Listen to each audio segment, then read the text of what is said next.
Yes, so I am half Kashmiri Pandit and I'm half Punjabi Sikh. So I am very proud of both of my cultural backgrounds. Growing up in America, being bicultural is something very unique and something that I've really embraced. My grandparents, my parents have really embedded that in me. So I'm really proud to stand today as the first ever Kashmiri Pandit to stand for Congress, and also as the only Sikh woman to run for Congress in the country currently. Yeah, absolutely. My grandmother, my nani, Vimal Malik, Vimal Chadda Malik, I'll highlight. She used to take me to Gurdwara as a kid, to actually the Glen Cove Gurdwara in Long Island, New York, and there I would serve langar. I learned a lot about Sikh traditions and the notion of oneness. And I'm really proud of that. And that's something that has really given me a very strong sense of community and giving back, and is one of the core values that I really embrace in my bid for Congress, because that's gets at the core of the tenets of Sikhism, is this idea of feeding your community, of service, of making sure that everyone has what they need. And that is really reflective if you go to Amritsar, for example, to Swadan Mandir, the Golden Temple, and you see that everyone gets fed at the Golden Temple. The halwa is also the best in the world, I think. And it's just a really beautiful concept to see in the community there, in a micro level, and one that can be scaled internationally, and that can be embraced here in Virginia District 10. So again, very proud of both sides of my heritage, being Hindu and being Sikh, and very proud of the fact that I stand again as the only Sikh woman running for Congress in the country today, because we need the representation. Um, that's important. Yes, Dilip Singh song.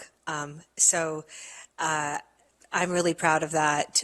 In fact, when I was a Washington Leadership Program intern more than 2 decades ago, that was run through the Indian American Center for Political Awareness. That was the first book that they had us read, was about how Dilip Singh Song, who was a Sikh man in California in the 1950s, to be the very first Indian American member of Congress. Often a name that gets forgotten, I feel like, because today we focus heavily on the 5 Indian American members who are in Congress, but preceding all of them was this one Sikh man who really came in as an outlier and was able to get the mass community support in his district at a time, too, when we were such a new immigrant community in this country. And that's something that I'm really proud of, and one that I think is very notable. That is true. Yes, we have not, unfortunately. I think the Sikh community again has done very well, as is the Indian American community. But yeah, as a subgroup, for absolutely, in terms of education, in terms of business and engineering and IT and medicine, across the board, and also again, very proud to say a community. When I've seen it myself in New York, if there's a death, right, everyone bands together and they make sure that they are not just there for days and weeks on end for prayer of the person who's passed, but also making sure everyone's fed, everyone's taken care of. There's really this very tight-knit sense of community, and I think that we see at a national scale, and one that is really beautiful and that we can embrace in politics. And a group that definitely needs the representation, of course. There have been a lot of cases of discrimination against Sikhs, which is very unfortunate. I've seen it in my district, I've seen it in Virginia, and I've seen it at a national level. And I say repeatedly, it doesn't matter your bank balance, it doesn't matter how prominent you are. If you're a Sikh man, you wear a turban, right? Let's say it's a visible. It's a visible thing that you wear, and something that can be used against you in terms of a hate crime. And one where we need to create more awareness and create more understanding, that this is, this is something that's part of a religion and one that should be respected. And that is through education, through awareness, and that comes from representation. When you have people in Congress who say, hey, I stand up proudly to be a Sikh, and this is not okay, you cannot do this, that's when people really start to listen. And I think that's something that I really want to advocate. I wanted to ask you about the status of a campaign. How is the campaign going on? The campaign's going great, knock on wood. I have the most cash on hand today, so I came out very strong in Q4 with 567,000 in cash on hand, surpassing all candidates by a lot. And they told me I couldn't do it. They often underestimate you as a woman of color, and particularly as a Desi woman. And so I definitely worked really hard. And I also, along with the cash on hand, I also have a very strong and growing team. And that's something that I want to highlight. I have a team that's right now 85 plus and growing. So a lot of great top firms, amazing staff that I have on hand, but also a volunteer team that's 50 plus exceeding. Several in district, several in state, and also several nationally who are just really inspired. A lot of them are young Indian American girls in particular, which I'm really proud of. A lot of young Sikh girls, for example. And I have also a very multicultural growing volunteer base of Latinos, of people from different communities. And I think that that's really important, and that really showcases a strong base. In fact, this week, I met with several prominent Loudoun activists and grassroots leaders who all have taken note of the campaign. They want to support.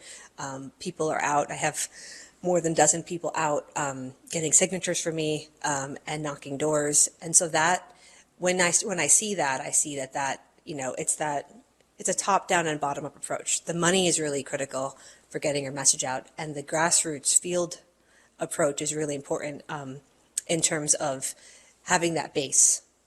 And I've seen that in all of many organizations, from local prominent organizations, right, to national organizations reaching out to me, wanting to endorse.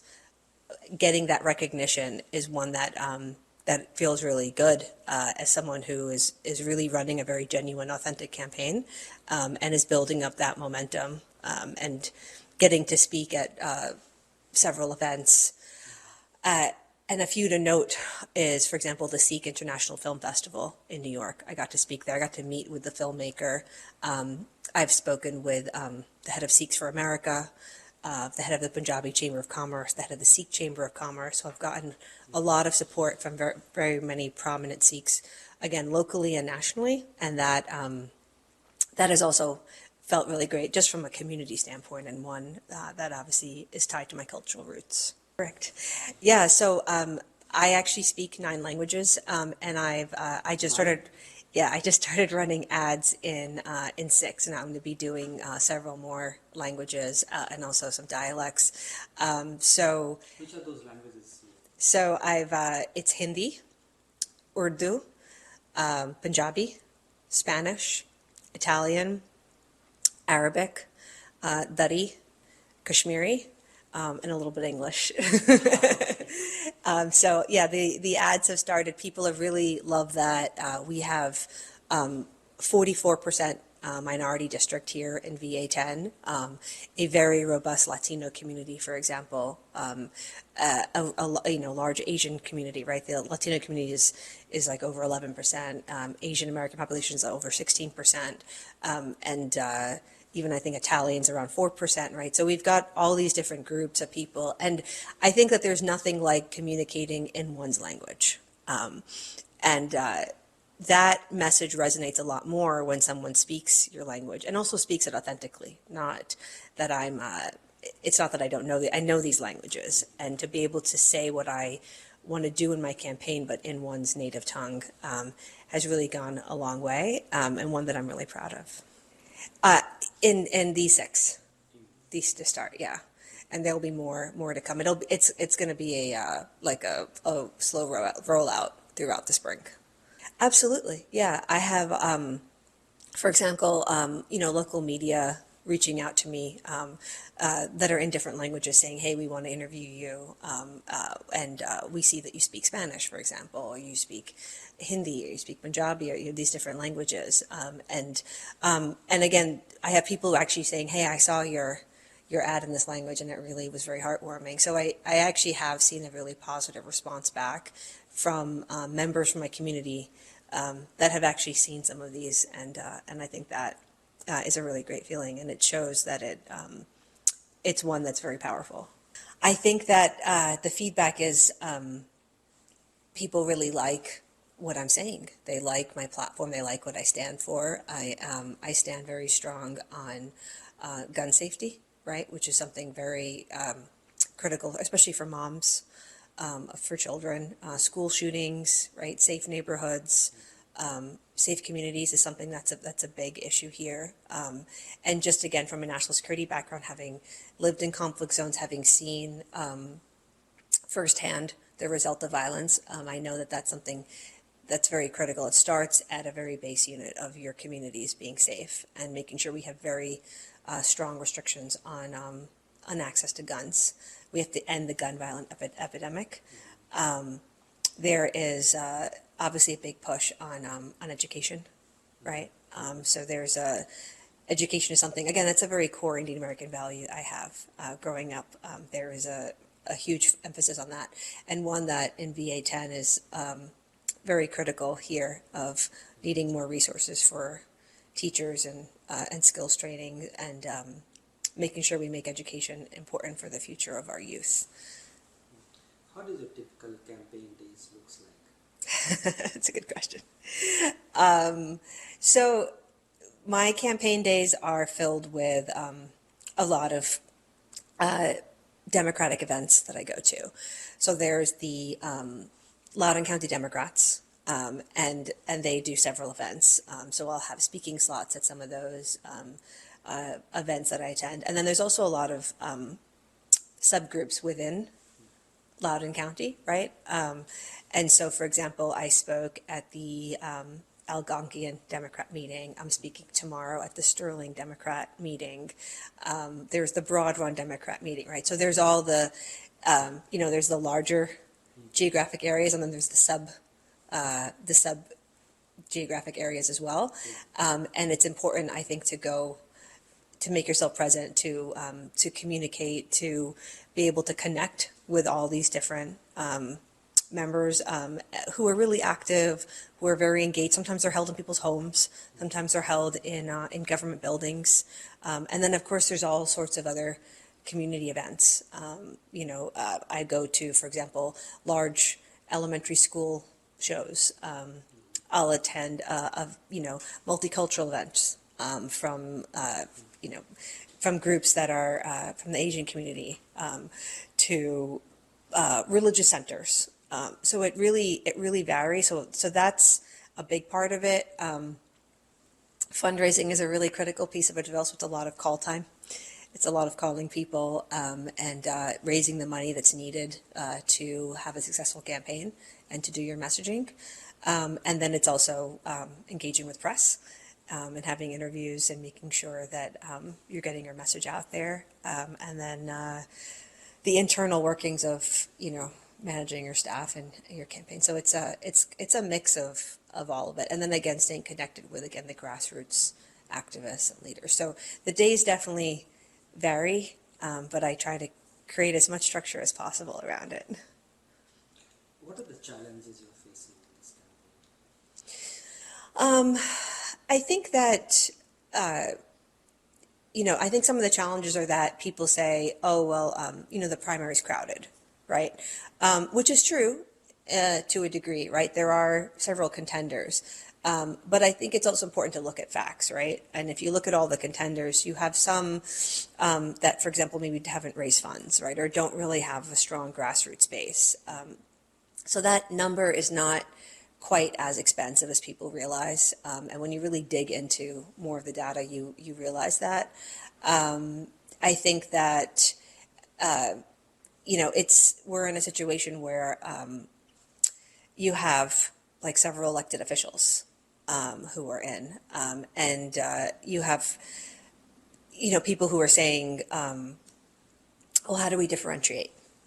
And that's one where, again, I come out with a very strong message of this is who I am. I run my race.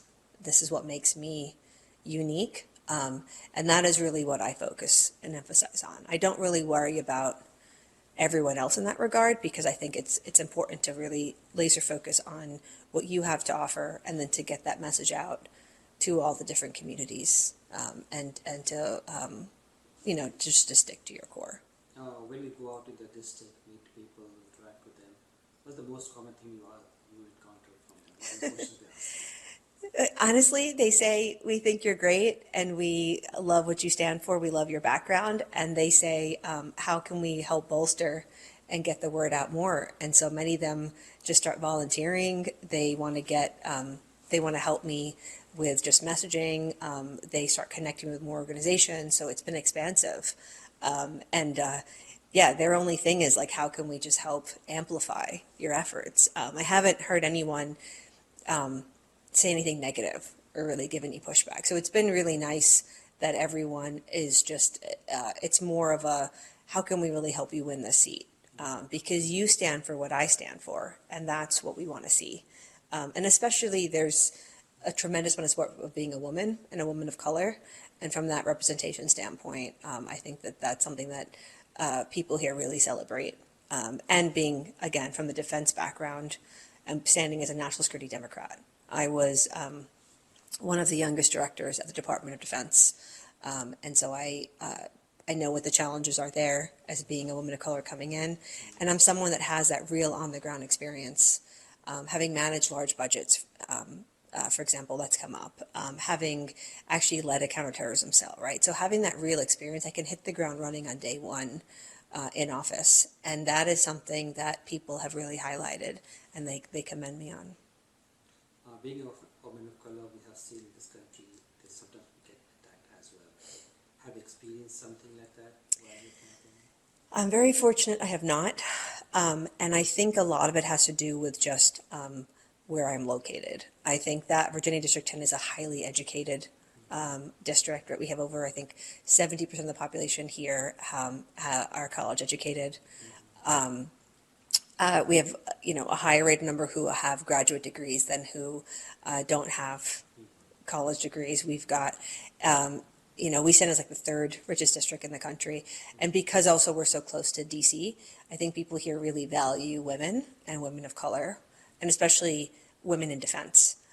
So yes, that is an issue. And I think that that would be amplified in perhaps a different district, a different region of the US. But I think here it's not.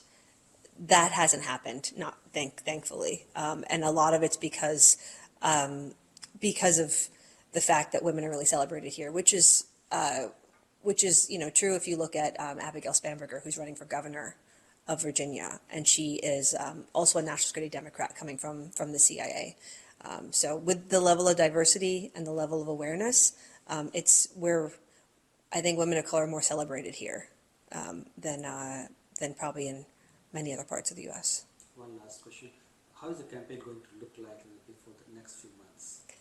I think you're going to see an exponential amplification of the campaign. I think that helps, and just seeing more of me at events, at a lot of the town halls, and speaking about a lot of the key issues that we see. Plus, the debates are going to kick off, and so I'm really excited. I think that this campaign is going really well, and it's just on an upward track. Is campaign is fun or full of tensions or excitement? What it is? How do you explain that in one word? I think like anything in life, it's a lot of hard work. I think if you are in an intense academic program, there's a lot of hard work, but there's a reward at the end of it. Like if you're in med school, if you're trying to make partner at a firm, if you're an attorney trying to win a case, right? I think in anything you do, right, and a campaign is rigorous, it is grueling, it is one that you could never really turn off, because at the end of the day, I go to bed every night saying, have I touched 820,000 constituents? And the answer is always no. It's not possible. So you're always striving for this like ethereal goal of, I need to touch everyone in my district. And that keeps you motivated and working harder. So it's one that is rewarding because I'm someone that is goal oriented. I like to see progress. I like to create impact and change. Fundamentally, I have a passion to serve. The everyday, can definitely be tough, but I think that is the name of the game, and anything you're trying to do when you're trying to strive for excellence and you're trying to really create impact. If it wasn't tough, then it's something probably everyone would do. And so I guess, the answer is that you're doing something right if you're feeling that burn, right? And but then it's also as rewarding when you start seeing the results. And I think the best thing I've seen is when I am out in a public space, maybe a grocery store, or at a CVS, and someone comes up and say, "Hey, aren't you running for Congress?" Or, "Hey, I saw, I saw something about you." Or if I call someone and they're like, "Yeah, I read about you here," then that part is, is really nice. Is all that like warm, positive feedback you get, and people reaching out saying, "Hey, can I get a coffee with you? I want to talk to you more about what you're running on, and I really support you." And again, it's coming from a variety of communities, and that's something that feels really special. Great, beautiful. Thank you. Thank you. शुक्रिया. अगर आप ये video YouTube पर देख रहे हैं तो हमारे चैनल को सब्सक्राइब करें और बेल आइकन को दबाना ना भूलें। अगर आप Facebook पर ये वीडियो देख रहे हैं तो हमारे पेज को लाइक करें।